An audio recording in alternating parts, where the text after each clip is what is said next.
যে সকল মানুষেরা ঘুগনি খেতে খুব ভালোবাসেন তাদের জন্য একটা সেরা ঠিকানা দিচ্ছি।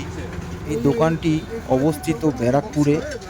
আর ব্যারাকপুর স্টেশন থেকে বেরিয়েই যেই রাস্তাটা 14 নম্বর রেলগেট থেকে সোজা বিটি রোডে কানেক্ট হচ্ছে, সেই কর্নারেই এই ঘুগনির দোকানটি।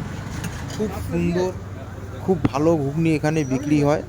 আর ঘুগনির দাম মাত্র 20 টাকা করে বাটি নেয়। আর সঙ্গে আপনারা কোয়াটার পাউরুটিও নিতে পারেন, যার দাম পড়ে 10 টাকা। মানে 30 টাকায় আপনারা পেট ভরে একটি অনবদ্য ঘুগনি আপনারা খেতে পারবেন। আর এখানকার টেস্ট সত্যিই খুব অতুলনীয়। আর দুপুর 1টার মধ্যেই এখানে ঘুগনি শেষ হয়ে যায়, তাই খুব তাড়াতাড়ি যাবেন আর ঘুগনি খেয়ে আসবেন। আর ভিডিওটি ভালো লাগলে অবশ্যই একটা লাইক দিয়ে দেবেন।